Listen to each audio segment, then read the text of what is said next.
പശ്ചിമേഷ്യയിലെ സ്ഥിതി ഗുരുതരമായിട്ട് തുടരുകയാണ്. ഗുരുതരമെന്ന് പറഞ്ഞാൽ അപ്പോൾ ഇവിടെ ഈ രണ്ട് കൂട്ടരും, അതായത് യു എസും അതുപോലെ തന്നെ ഇറാനും ശക്തമായ നിലപാടുകൾ എടുക്കുകയാണ്. യു എസ് എടുക്കുന്ന നിലപാടെന്ന് പറഞ്ഞാൽ ഹോർമൂസ് കടലിടുക്ക് തുറക്കുന്നത് വരെ ആ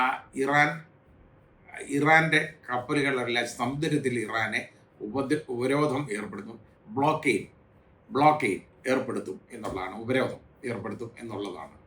അപ്പോൾ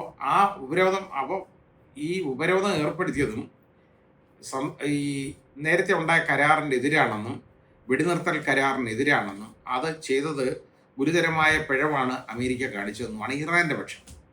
ഇറാൻ്റെ ഒരു വലിയ കപ്പൽ എന്ന് പറഞ്ഞാൽ അത് ടൗസ്ക എന്ന് പറയുന്ന കപ്പൽ, അത് ഏതാണ്ട് 900 അടി നീളമുള്ള കപ്പലാണ്.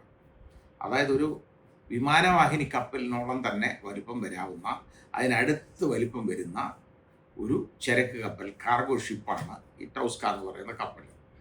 ആ ഇറാൻ്റെ കപ്പൽ അത് ചൈനയിൽ നിന്ന് അത് ഇറാനിലേക്ക് പോകുന്നപ്പോൾ അതിനെ നിർത്താൻ പറഞ്ഞു അമേരിക്കൻ ഷിപ്പ്. അത് നിർത്താൻ പറഞ്ഞു, കപ്പലുകൾ ഓർഡർ കൊടുത്തു, നിർത്തണം, സമുദ്രം ഉപരോധമാണ്, പോകാൻ പാടില്ല എന്ന് പറഞ്ഞു.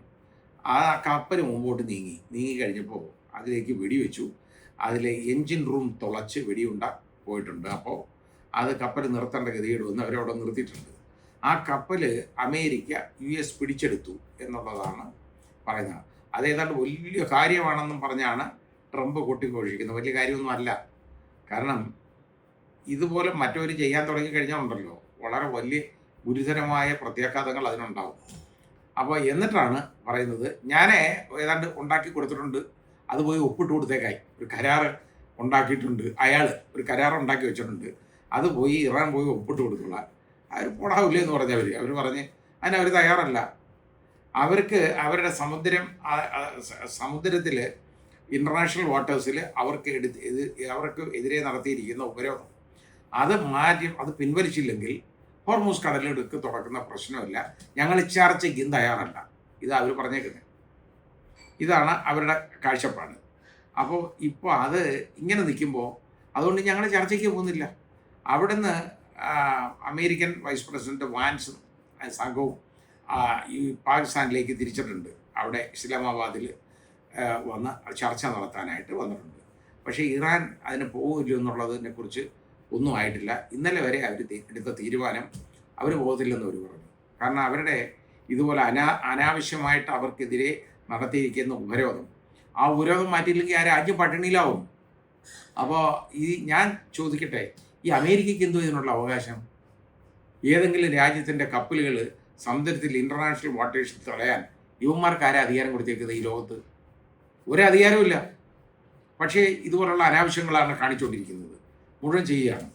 ഇപ്പം ഹോർമൂസ് കടലിടുക്ക് തുറക്കണം എന്ന് പറഞ്ഞല്ലോ, ഇത് അടപ്പിച്ചതാരാ? ഇവരൊക്കെ കൂടെ തന്നെയല്ലേ ചെയ്യിപ്പിച്ചത്? ഈ ട്രംപ് നേതന്യാഹും കൂടെ ഉള്ള പണിക്കല്ലേ, അത് കാരണമല്ലേ ഇത് അടയ്ക്കാനുള്ള കാരണം ഉണ്ടായത്.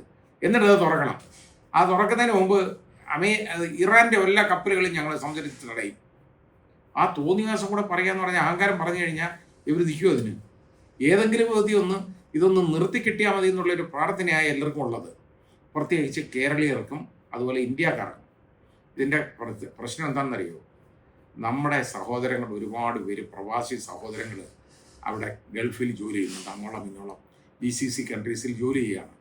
കുവൈറ്റിലുണ്ട്, അതുപോലെ സൗദിയിൽ അത്രത്തോളം ആളുകളുണ്ട്, UAE-യിലുണ്ട്, മസ്കറ്റിലുണ്ട്, ഒമാനിലുണ്ട്, ഖത്തറിലുണ്ട്. ഈ 6 രാജ്യങ്ങളിൽ എത്രത്തോളം ആളുകൾ, ഏതാണ്ട് 1 കോടിയോളം ആളുകൾ, നമ്മുടെ ആളുകൾ അവിടെ ഉണ്ട്.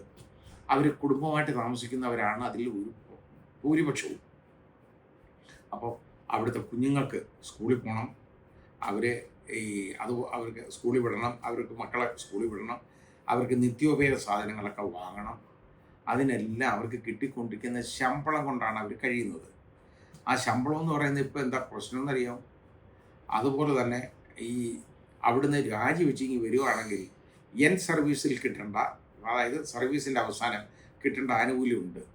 അത് നല്ലൊരു എമൗണ്ട് കിട്ടേണ്ട, ഓരോ 1.5 ലക്ഷം രൂപ മുതൽ മേലോട്ട് വരുന്ന തുക കിട്ടേണ്ടതാണ്. അത് കിട്ടാതെ പോകും. കാരണം അത് നിങ്ങളങ്ങ് പൊക്കോ, ഞങ്ങളങ്ങ് കൊടുത്തയക്കാം എന്നൊക്കെ അവർ പറയും. എവിടാ, അവരിഞ്ഞ് വന്നു കഴിഞ്ഞാൽ അത് കിട്ടത്തില്ല, കിട്ടാൻ പോകുന്നില്ല. അങ്ങനെ പണ്ടും ഉണ്ടായിട്ടുണ്ട്, കോവിഡിൻ്റെ കാലത്തൊക്കെ ഉണ്ടായിട്ടുള്ള കാര്യമാണത്. അപ്പോൾ ഇവിടെ മാത്രമല്ല, ഇവർ ഇങ്ങോട്ട് തിരിച്ചു വരാൻ ഇരിക്കുന്നിരിക്കട്ടെ, ഇവരെന്ത് ചെയ്യും? അവിടുന്ന് അവിടെ ജോലി ചെയ്യുന്ന ആളുകൾ ഇവിടെ വന്നാൽ അവർക്ക് ഇവിടെ ജോലി ചെയ്യാനുള്ള എന്തെങ്കിലും മാർഗങ്ങളുണ്ടോ? നോർക്ക കൊടുക്കുന്ന ഒരു പിച്ചക്കാശുണ്ട്, ഒരു ചെറിയ തുക, അതുകൊണ്ട് അവർക്ക് എന്തെങ്കിലും ചെയ്യാൻ പറ്റും?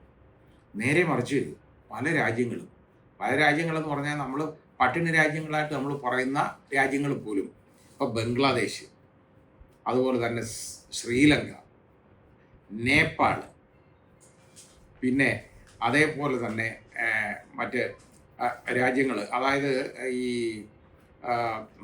ഫിലിപ്പൈൻസ് തുടങ്ങിയ രാജ്യങ്ങളെല്ലാം അവിടെ കൊടുക്കുന്നുണ്ട്. അതായത് അവർ അതിന് ഒരു മാർഗം ഉണ്ടാക്കിയിട്ടുണ്ട്, ഇവരെ പുനരധിവസിപ്പിക്കാനുള്ള ഒരു മാർഗം. അവർക്ക് നല്ല എമൗണ്ട് കിട്ടും, അതിനുള്ള ഗവൺമെൻറ് തന്നെ കൊടുക്കും. എന്തെങ്കിലും ബിസിനസ് നടത്താം, എന്തെങ്കിലും ജോലി ചെയ്യാം, എന്തെങ്കിലും സംരംഭങ്ങൾ ആരംഭിക്കാം, ഇതിനൊക്കെ അങ്ങനെ അവർക്കൊരു ജീവനോപാധി ഉണ്ടാക്കി കൊടുത്തിട്ടുണ്ട്. നമ്മുടെ രാജ്യം എന്തോ ചെയ്തേക്കുന്നത്? ഇവരുടെ നിന്നുള്ള പണം വാങ്ങിച്ച് ഇവിടുന്ന് തിന്നുന്നതല്ലാതെ ഇവർക്ക് എന്തെങ്കിലും ഉണ്ടാക്കി കൊടുത്തിട്ടുണ്ട്? ഇല്ല.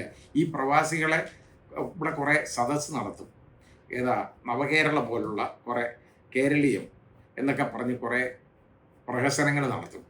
ഇവരെയൊക്കെ വിളിച്ച് എല്ലാവരും കൂടി ഇരുന്ന് കാപ്പി കുടിക്കുക, ഇവരെടുത്ത് പോയി പണം പിരിക്കാൻ പോവുക. പക്ഷേ ഇപ്രാവശ്യമുള്ള ഞാൻ മനസ്സിലാക്കിയത്, കേട്ടത്, ഇപ്രാവശ്യം ഇലക്ഷൻ ആരും ഇവിടുത്തെ അമ്മമാർ ഒരുത്തരും പണം പിരിക്കാൻ അങ്ങോട്ട് ചെന്നിട്ടില്ലെന്നുള്ളതാണ്. അപ്പോൾ എന്താണെന്നറിയാം അവിടെ പ്രശ്നം? പലർക്കും പകുതി ശമ്പളമായി. അവിടെ പല കമ്പനികൾ, അതായത് നമ്മുടെ മലയാളികൾ നടത്തുന്ന വലിയ മാളുകൾ പോലും ഒരുപാട് ആളുകളെ ലേ ഓഫ് നടത്തി. എന്നിട്ട് നിങ്ങൾ അവിടെ ക്യാമ്പിൽ ഇരുന്നോളാൻ പറഞ്ഞു, ലേബർ ക്യാമ്പിൽ ഇരുത്തിയേക്കാണ്. എന്നിട്ട് അവർക്ക് ഏതാണ്ട് പകുതി 15 ദിവസം ശമ്പളമാണ് കൊടുത്തേക്കുന്നത്. ഇനി ഇത് നീണ്ടു നിന്നാൽ ഈ ഏപ്രിൽ മാസം ശമ്പളം കിട്ടത്തില്ല. ശമ്പളമില്ലാതെ അവർക്ക് അവിടെ കഴിയാൻ പറ്റുമോ? അവർക്ക് അവിടെ നിന്ന് ഇങ്ങോട്ട് വരാൻ പറ്റുമോ? ഇവിടെ വന്നാൽ എന്താണ് അവരെ തുറിച്ചു നോക്കുന്നത്? പട്ടിണിയല്ലേ? അവരെ കുഞ്ഞുങ്ങളുടെ ഒഴിഞ്ഞ വയറല്ലേ അവരെ തുറിച്ചു നോക്കുന്നത്? എന്തു ചെയ്യാൻ പറ്റും? അപ്പോൾ അവർ ഇനി കുട്ടികൾ പഠിച്ചുകൊണ്ടിരിക്കുക, നീ ഇനി ഇംഗ്ലീഷ് മീഡിയത്തിൽ പഠിക്കണ്ട, നീ മലയാളം മീഡിയത്തിൽ കാണാൻ പഠിച്ചാൽ മതി, സർക്കാർ സ്കൂളിൽ പഠിച്ചാൽ മതി എന്നുള്ള ഒരു കാര്യം അവർക്ക് എടുക്കേണ്ടതായിട്ട് വരത്തില്ലേ? അതുപോലെ തന്നെ അവർക്ക് ഇപ്പോൾ എന്തെങ്കിലും നല്ല രീതിയിൽ അവർക്ക് അവിടെ നിന്ന് ഇപ്പം നടന്നതുപോലെ അവർക്ക് ഇവിടെ നടക്കാൻ പറ്റുമോ? അവിടെയൊക്കെ വളരെ അന്തസ്സോടുകൂടി അവിടെ ജീവിച്ചുകൊണ്ടിരിക്കുന്നവർക്ക് ഇവിടെ വന്ന് എന്തെടുക്കാനാണ്, എന്ത് കിട്ടാനാണ്?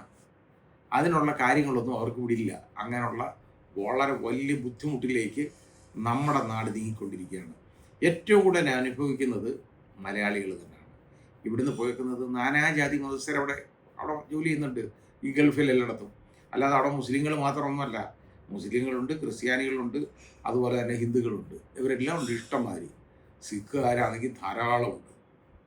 അപ്പോൾ ഇങ്ങനെയൊക്കെയുള്ള ആളുകൾ എല്ലാവരും ജാതി മത ഭേദമന്യേ ജോലി ചെയ്യുന്ന സ്ഥലങ്ങളാണിത്, പ്രവാസികളാണ്. ആ പ്രവാസികളെ സംരക്ഷിക്കാൻ, അവരെ പുനരധിവസിപ്പിക്കാനായിട്ട് ഞാൻ പറഞ്ഞില്ലേ, ഫിലിപ്പൈൻസ് നല്ല രീതിയിൽ, കാരണം ഫിലിപ്പിനോകൾ ഒരുപാട് അവിടെ ജോലി ചെയ്യുന്നുണ്ട്. ദുബായിലൊക്കെ വളരെ കൂടുതലാണ് അവരുള്ളത്, ഏറ്റവും കൂടുതലുള്ളതാണ് അവരെയൊക്കെ പുനരധിവസിപ്പിക്കാനായിട്ടുള്ള സ്കീം അവിടെ അവരുണ്ടാക്കിയിട്ടുണ്ട്, ആ രാജ്യം ഉണ്ടാക്കിയിട്ടുണ്ട്. എന്തിന്? ഒന്നുമില്ലാതിരിക്കുന്ന ബംഗ്ലാദേശ്, നേപ്പാൾ, അതേപോലെ തന്നെ ശ്രീലങ്ക, ഈ രാജ്യങ്ങളുമെല്ലാം ഈ രീതി ചെയ്തിട്ടുണ്ട്. അപ്പോൾ അവർ അതിനുള്ള സ്കീം ഉണ്ടാക്കിയിട്ടുണ്ട്. അപ്പോൾ അത് അവർക്ക് പോലും ഉണ്ടാക്കാമെങ്കിൽ ഇവിടെ ആ ഒരു സ്കീമെങ്കിലും ഉണ്ടാക്കണ്ടേ? ഇവിടെ ഈ പ്രവാസികൾക്ക് എന്താ കൊടുക്കുന്നത്? ഇവർ പ്രവാസികളോട് കാണിക്കുന്ന ഏറ്റവും വലിയ അവജ്ഞയും ദ്രോഹവുമാണ് ഈ ചെയ്യുന്നത്. ഈ സർക്കാർ, നമ്മുടെ കേന്ദ്ര സർക്കാരായാലും സംസ്ഥാന സർക്കാരായാലും അവരുടെ കയ്യിൽ നിന്നെല്ലാം ഊറ്റിയെടുക്കുക എന്നുള്ളതല്ലാതെ വേറൊന്നുമില്ല. ഇവരെ അവിടെ എന്ത് കാര്യത്തിനും അങ്ങോട്ട് പോകുമായിരുന്നല്ലോ, പണം വാങ്ങാനും അതിനും ഇതിനുമൊക്കെ ഇഷ്ടംമാതിരി പോയി പിരിച്ചോണ്ടിഞ്ഞ് വരുമായിരുന്നു. അപ്പോൾ പിരിവങ്ങ് നിന്നല്ലോ, കാരണം അവിടെയും ബന്ധപ്പാടായി, അവർക്കൊക്കെ പട്ടിണിയാണെന്നുള്ളത് തിരിച്ചറിയുന്നു. പക്ഷെ തിരിച്ചറിഞ്ഞാലും സമ്മതിക്കത്തില്ല, അവിടെ പ്രശ്നമുണ്ടെന്ന് സമ്മതിക്കത്തില്ല. ഇനി അവരെ എങ്ങനെയാണ് തിരിച്ചു വരുന്നത്? ഇവരെ അങ്ങ് ഇവാക്വേറ്റ് ചെയ്ത് ഞങ്ങൾ മറ്റവരെ ഇത്രയും അവിടുന്ന് കൊണ്ടുവന്നു എന്നൊക്കെ പറയുമായിരുന്നല്ലോ പണ്ട്. എല്ലാവരും കയ്യിൽ നിന്ന് കാശും കൊടുത്താൽ വന്നേ, ഒരു കപ്പൽ ഏർപ്പെടുത്തിയായിരുന്നു വരാൻ. ആ കപ്പലിനകത്ത് പോലും അവർ അതിന് അവിടുന്ന് ചാർജും കൊടുത്ത് ടിക്കറ്റും കൊടുത്ത് ചാർജും കൊടുത്തിട്ട് വന്നവരാണ്. പൈസ ഇല്ലാത്തവനൊക്കെ അവിടെ കിടപ്പായി. ഒരുപാട് എണ്ണം തട്ടിപ്പോവുകയും ചെയ്തു. അങ്ങനെ കിടന്നു. അല്ലാതെ ഇവിടെ ഒന്നും ഉണ്ടാക്കി കൊടുക്കുന്നില്ല, വെറുതെ പറയുകയാണ് പ്രവാസികളെ ഞങ്ങൾ അങ്ങനെ ചെയ്തോളാം ഇങ്ങനെ. എന്നാൽ ഇപ്പം പറയട്ടെ എന്തോ ഇന്നെന്ന് പ്രവാസികളെ, ഈ യുദ്ധം അവസാനിപ്പിച്ചില്ലെങ്കിൽ ഉള്ള കുഴപ്പമെന്ന് പറയുന്നത് ഈ പ്രവാസി സഹോദരങ്ങളൊക്കെ തിരിച്ചു വരേണ്ടതായിട്ട് വരും. അല്ലാതെ അവർക്ക് അവിടെ പട്ടിണി കിടന്ന് മരിക്കാൻ പറ്റത്തില്ലല്ലോ. അവിടെ കുഞ്ഞുകുട്ടി പരാധീനങ്ങളുമായിട്ട് കിടക്കുന്ന ആളുകൾ അവർക്ക് ഇവിടെ വന്നേ പറ്റുള്ളൂ. തിരിച്ചു വരാൻ പോലും മാർഗമില്ല. വിമാനക്കൊള്ള, വിമാനത്തിൻ്റെ ചാർജ് എന്നുള്ള പേരിലുള്ള വിമാനക്കൊള്ള അവർ നടത്തിക്കൊണ്ടിരിക്കുകയാണ്.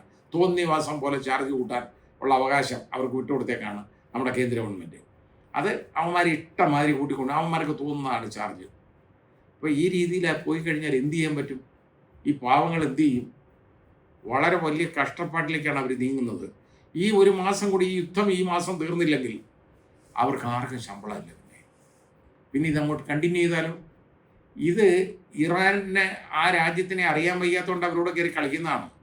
കാരണം അവർക്ക് ഇത് വലിയ പ്രശ്നമൊന്നുമല്ല.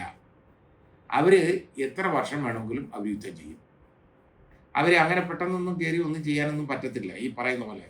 ഇപ്പോൾ ഏതായാലും തല ഉരി അങ്ങ് പോയിട്ട് മറ്റേ ആകാശമുള്ള പണിയൊക്കെ അങ്ങ് നിർത്തി. എന്നിട്ട് കരയിൽ കൂടെ വരുമെന്ന് പറഞ്ഞു. കരയിൽ കൂടെ പോയി കഴിഞ്ഞാൽ എത്ര പട്ടാളക്കാരുടെ ജീവൻ പോവും എന്നുള്ളത് തിരിച്ചറിഞ്ഞു, അവർ മനസ്സിലാക്കിയിട്ടുണ്ട്. അതുകൊണ്ട് അതും കുറവാണ്.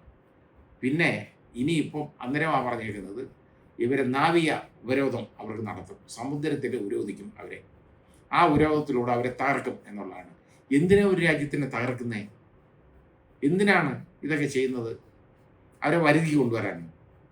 ട്രംപ് പറയുന്നതെല്ലാം കേൾക്കണമെന്നാണോ ആ രാജ്യക്കാർ? അന്ന് അവർ ചെയ്യണമെന്നൊന്നുമില്ല. അവരെ സമുദ്രത്തിൽ തടയാൻ, ഇൻ്റർനാഷണൽ വാട്ടേഴ്സ് തടയാനുള്ള അധികാരം അമേരിക്കയ്ക്കില്ല. ചെയ്യുന്ന മുഴുവൻ തെറ്റാണ്. അവസാനം ആ തെറ്റ് മൂലം അനുഭവിക്കുന്നത് ആരാണെന്നറിയാം? നമ്മുടെ നാട്ടുകാരാണ് ഏറ്റവും കൂടുതൽ അനുഭവിക്കുന്നത്, മലയാളികൾ. അതുകൊണ്ട് നമുക്കൊക്കെ ഒന്ന് പ്രാർത്ഥിക്കുകയെങ്കിലും ചെയ്യാം, ഏതെങ്കിലും വിധത്തിലൊന്ന് തീർന്നു കിട്ടണേ, ഈ ട്രംപിന് നല്ല ബുദ്ധി തോന്നണേ എന്ന്. ട്രംപ് ഈ ഉപരോധം ഏർപ്പെടുത്തിയിട്ടില്ലെന്നുണ്ടെങ്കിൽ അവർ വഴങ്ങും, അവർ ഹോർമോസ് തുറന്നു കൊടുക്കും. അതാ ചെയ്യുന്നത്. അപ്പോൾ അതിന് പകരമായിട്ട് ഈ പണിയൊന്നും കാണിക്കരുത്, നല്ല കാര്യമല്ല. ഏതെങ്കിലും വിധത്തിൽ ഇതൊന്ന് അവസാനിച്ച് കിട്ടിയാൽ മതിയായിരുന്നു എന്നുള്ളൊരു പ്രാർത്ഥനയേ ഉള്ളൂ.